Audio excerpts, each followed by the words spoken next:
पद के लिए अपना प्रत्याशी के रूप में घोषित करते हैं। हम सब लोग जानते हैं कि जगदीप धनखड़ जी, श्री जगदीप धनखड़ जी, ये वेस्ट बंगाल के अभी गवर्नर हैं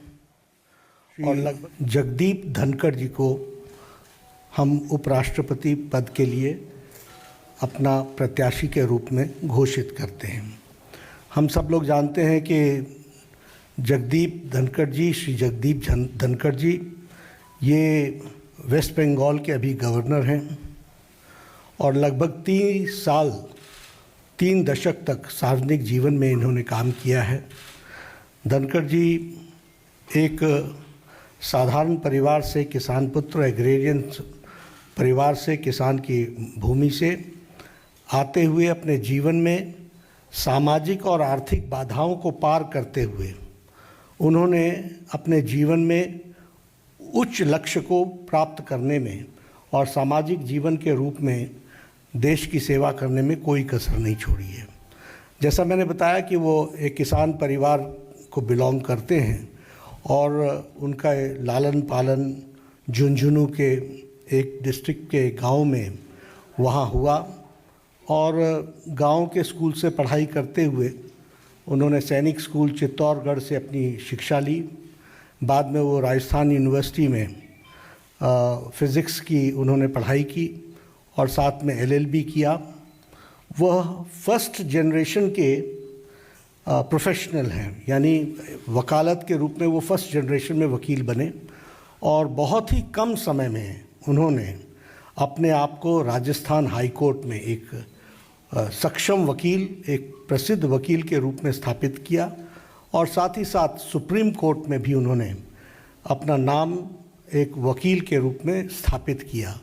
सो he is a first generation lawyer, first generation professional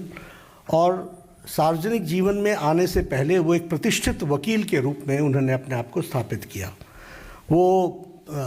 supreme court में वकील थे जब उन्होंने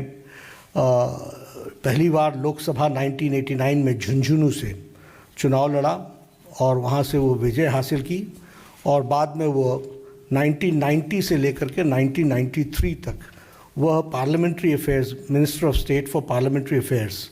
के मंत्री रहे और बाद में वो राजस्थान के किशनगढ़ कंस्टिट्यूएंसी अजमेर डिस्ट्रिक्ट से विधानसभा के भी सदस्य रहे और उनका एक लंबा एडमिनिस्ट्रेटिव एक्सपीरियंस रहा है। हम सब जानते हैं कि वो जुलाई महीने 2019 में उन्होंने राज्यपाल का पद वेस्ट बंगाल में, पश्चिम बंगाल के राज्यपाल के पद को संभाला as governor of West Bengal और हम जानते हैं कि उनकी छवि पीपल्स गवर्नर, लोगों के गवर्नर, लोगों के दिल पर राज करने वाले ऐसे शख्सियत के रूप में वो राज्यपाल के रूप में स्थापित हुए हैं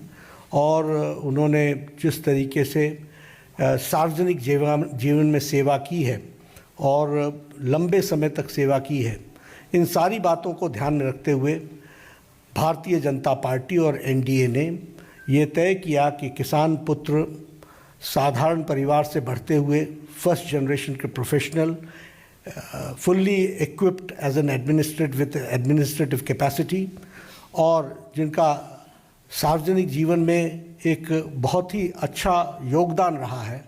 ऐसे प्रत्याशी को भारतीय जनता पार्टी और NDA अपना उपराष्ट्रपति, वाइस प्रेसिडेंट का प्रत्याशी घोषित करती है और आगे चल कर के उनके नॉमिनेशन